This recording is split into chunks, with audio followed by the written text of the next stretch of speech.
Welcome to the Basic Guitar Chords Library. In this video, we'll review how to understand the chord diagrams and how they relate to the parts of your guitar. And we'll cover some basic technique tips for your chord hand and your strumming hand. Let's look at the C chord diagram.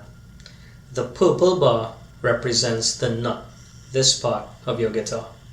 The horizontal lines represent your strings, and we'll refer to them by the numbers 1 through 6 that are in red. 1, 2, 3, 4, 5, 6. And if you remember from our beginner guitar quick course series videos, even our acronym starts from the bottom. Everybody good, drink and eat, eat and drink, goodbye everybody. Now, if you're from the Caribbean, you know that when you go to a little house party and the host comes and checks on everyone, they'll always be like, hey, everybody good? Come on, drink and eat something now, man, right? Everybody good? Drink and eat. And then once everybody fix up and they eat and they drink something, time to go home, right? So you eat and drink, time to go home, goodbye everybody. Now, that is the acronym that I use personally. That's the acronym that we're going to be using here on this channel.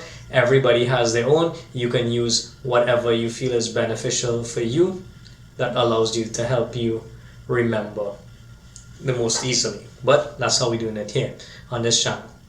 Everybody good, drink and eat, eat and drink, goodbye everybody. You know what I'm saying?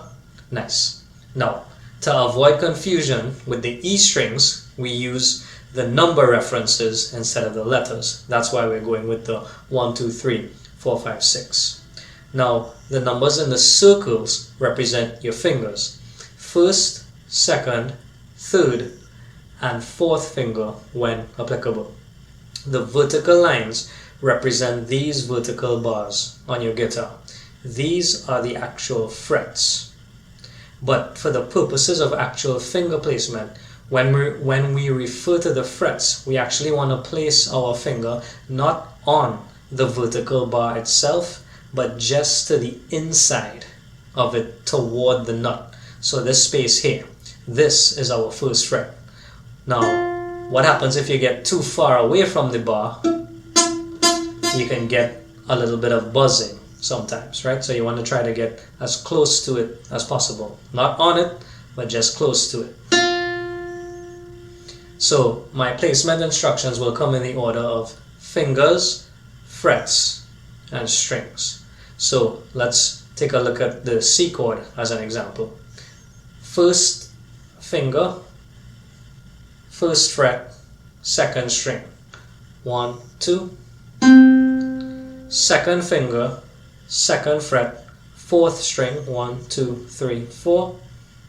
And then your third finger, third fret, fifth string. 1, 2, 3, 4, 5.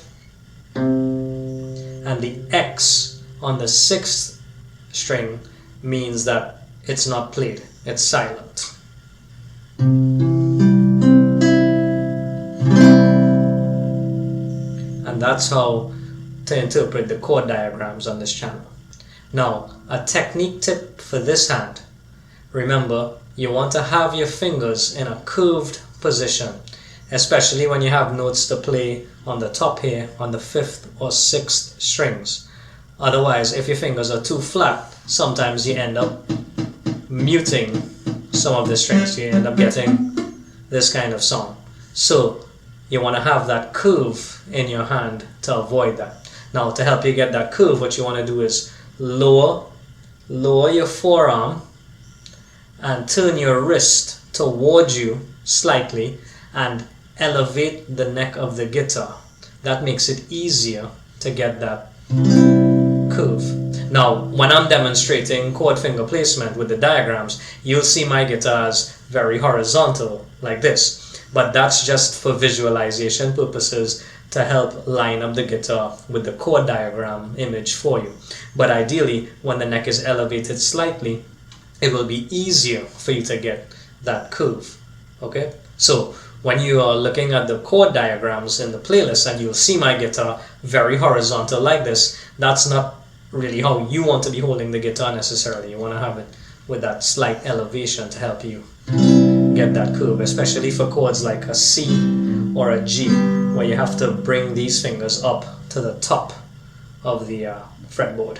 Oh, okay. Speaking of fretboard, those are just a few other names for the main parts of the guitar, which we won't really be referencing directly when we're talking about chord placements, but just for your knowledge, this whole section here would be called the fretboard. This is the neck of your guitar, this is the head, and this is the sound hole.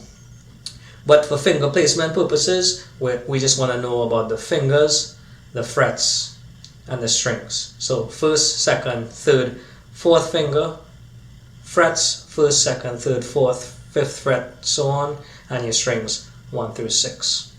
Okay, now what about our strumming hand? If you have a pick, hold it firmly between your index and your thumb finger with the pointed end towards you.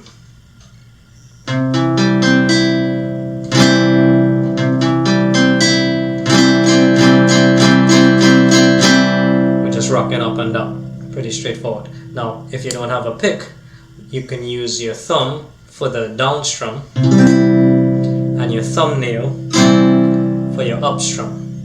Or you can use your first, second, and third finger for a more powerful down strum. But for a beginner, I would recommend just maybe using your thumb in the beginning. It's a little easier to control specifically which strings you want to play. And that's it, my friends. You're ready to learn some chords. You know how to read and understand the chord diagrams. You know how to position your chord hand effectively to get the notes to ring out. And you know how to play the strings with your strumming hand, whether with a pick or with your fingers. If you want to help the channel and you feel any vibes, jam the like and subscribe. We move in. Forward ever, backward never.